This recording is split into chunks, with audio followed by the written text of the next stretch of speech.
And now, Chuck Scarborough, Linda Beccaro, Janice Huff, and Len Berman. Guards are accused of inflicting pain on inmates and trying to cover up that crime. Plus this. Federal prosecutors say guards at a federal lockup tried to cover up a vicious attack on an inmate, and they say it didn't stop there. Jonathan Dienst is live in downtown Brooklyn with today's indictment. Jonathan.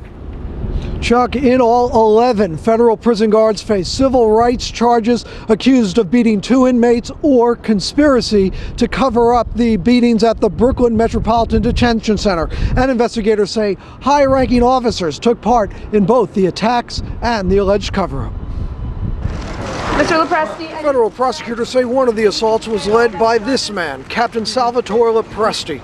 They say the attack so violent that the officers later tied a bed sheet from prison bars to try to claim the inmate had tried to commit suicide. I find it disgusting that guards may have actually faked a suicide to cover up these allegations of abuse. Investigators say it was November 2002 when Lopresti ordered the assault on the federal inmate because the prisoner refused to remove a T-shirt that was wrapped around his head. He entered a plea of not guilty. The second alleged attack dates to June of last year when an inmate was punched and stomped by officers in an elevator, an attack allegedly caught by a surveillance camera.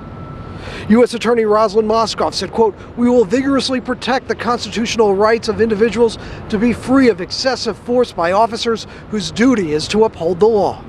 The Justice Department says Lopresti and other officers like Lieutenant Elizabeth Torres, hiding here behind her husband, and Scott Rosemary falsified official reports and lied to investigators about the alleged attacks. Since 9/11, some federal guards at the Metropolitan Detention Center have been accused of abusing inmates. The Center for Constitutional Rights, or CCR, filed a lawsuit alleging misconduct. 3 of the officers charged today, Lopresti, Torres, and Rosemary, were named in the CCR lawsuit alleging abuse against Muslims detained on civil immigration charges after the 9/11 attacks. And the Justice Department's Inspector General outlined alleged abuse and misconduct back in 2003. We believe that complicity in that abuse went all the way up to the warden at the facility.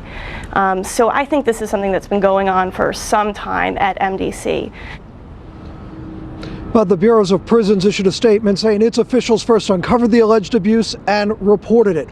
All 8 guards who were arraigned here pleaded not guilty. 3 others are out of state and are expected to be returned here for indictment at a later date. Live at Brooklyn Federal Court, Jonathan Dienst, News Channel 4.